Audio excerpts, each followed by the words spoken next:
So, hello everyone, and welcome back to Divine Rebel. My name is Racy, and this is going to be a reading for Pisces and Piscean energy for March. Okay, so be aware of whatever house Pisces rules in your chart. It will be specific to that area of your life, okay? Pisces energy.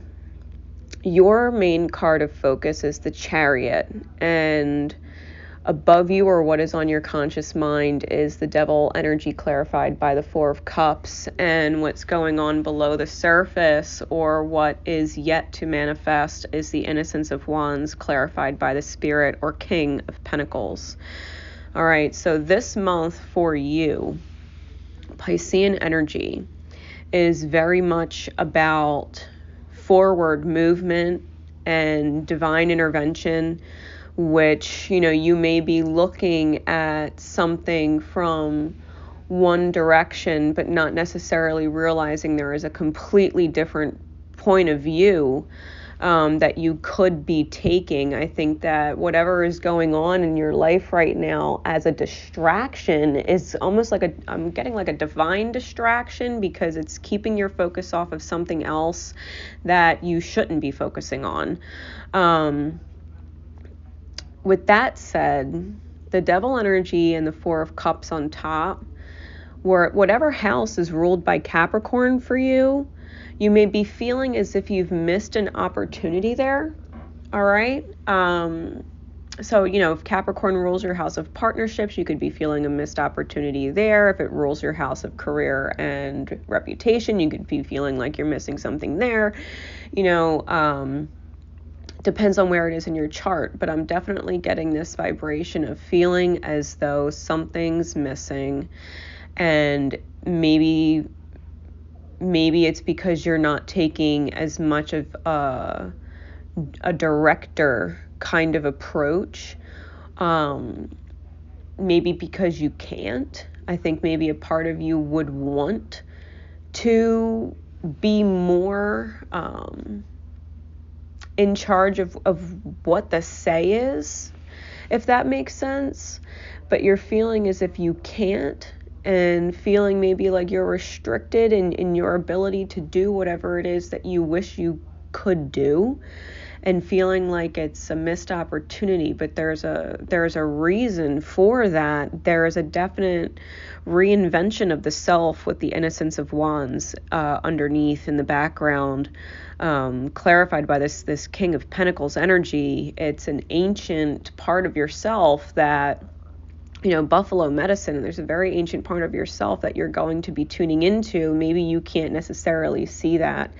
There is a reason why whatever is being quote unquote missed, there's a reason. There's a reason why it's being missed, and you might not necessarily be able to see it right now.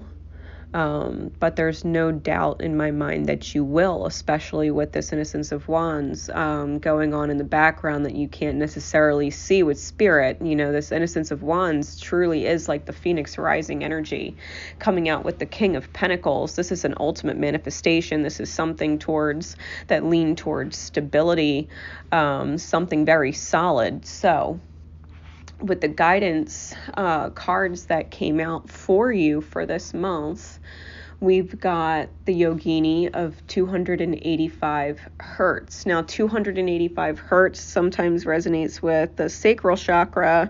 That's mother wounding, creation healing, and things of that nature, but it's very much known for its ability to do cell regeneration and heal tissues of the body, whether it's the skin or the organs or different things like cuts or bruises or anything like that. Dry skin, if you have different things that you've been dealing with coming out of the winter, especially if you're in this hemisphere, that it could very much benefit you to do that came out for your reading. If you go on YouTube and YouTube search 285 hertz, you will see a plethora of different meditations, and it would behoove you to definitely look into that if you're catching this message. All right. Now, Yogini of 285 Hertz also comes with a message. It says that changes in your life, including closing doors or missed opportunities, are not going to derail your fulfillment. Realignments are happening based on divine wisdom and timing. You are being diverted from unnecessary obstacles and suffering. Trust in how your life path is unfolding. Stay true to your authentic journey, healing because it is working. Whether you realize that or not, significant inner healing is taking place. And that is a huge confirmation message with the tarot that came out. You may feel as if you're missing an opportunity when really Spirit is diverting you away from something that was not in alignment with you in order to bring in what is alignment with you. We also got the anger card from my Oracle of the Unicorns, and it says, safely express your anger, use anger as a positive force, honor all of your emotions as sacred. And when this card has shown itself and come out in readings, I always remind people, if you're angry, it's never at what you think. If we're angry and we're expressing anger at others, it's because we're truly angry at ourselves.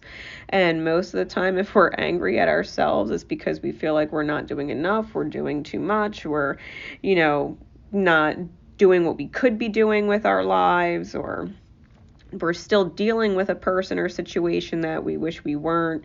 There's all kinds of things. And at the end of the day, anytime we express anger out at anyone else, it usually does always goes back to where we need to see how we're angry at ourselves and why. Are we justified in being angry at ourselves for it? Is it really our fault?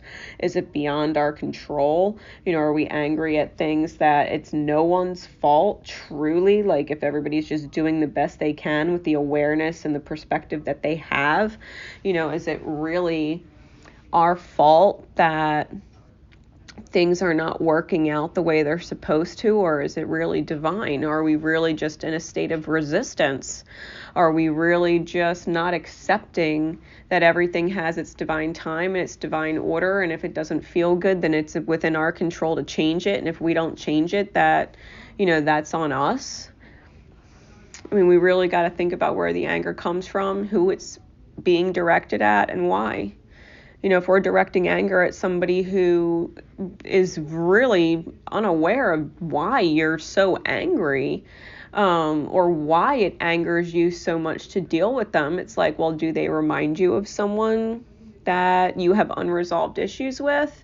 Do they remind you of a part of yourself that you wish you embodied on some level and can't or don't, and the fact that you can't or don't is frustrating for you, because if you were like that, it would be so much quote unquote easier, so it's about really understanding where your anger comes from and letting it out in a healthy way.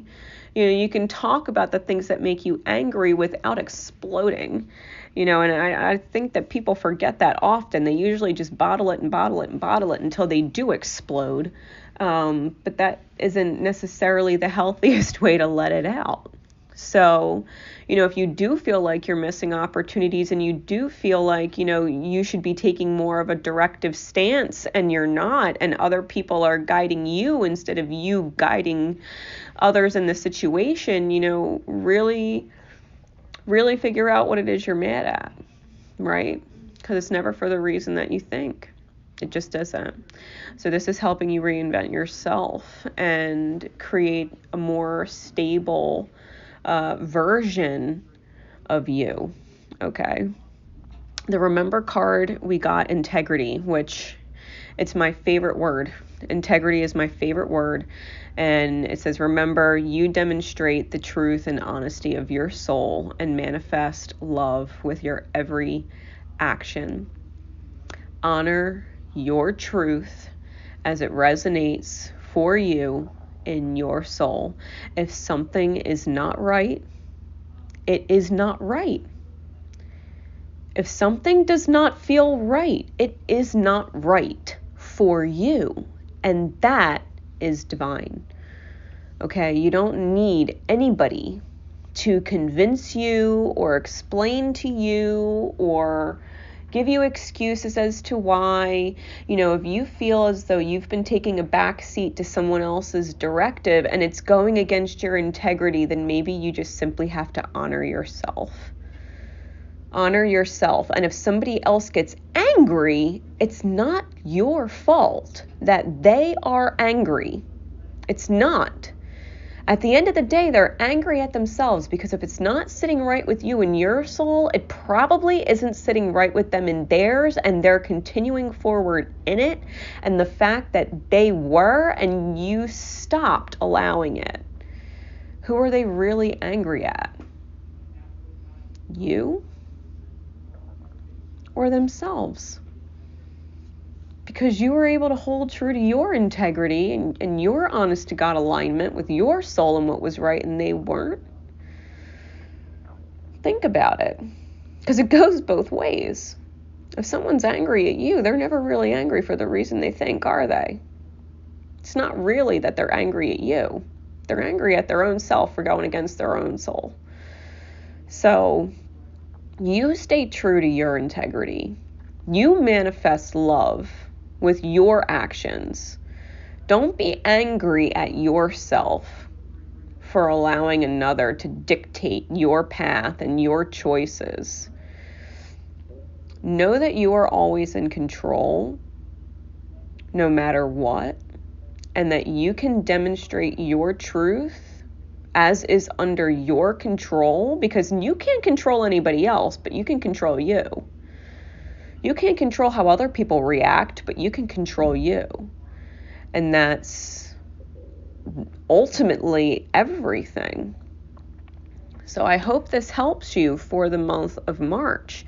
This is definitely about regeneration. This is definitely about healing. This is definitely about coming back into your most solid self and not feeling like you're missing opportunities, being off the path anymore, but definitely being on it, by definitely choosing to be on it. So until next time, guys, Pisces, I love you very much. I hope it serves you, and I will see you later. I will see you later. Love each other. Love yourselves. Bye.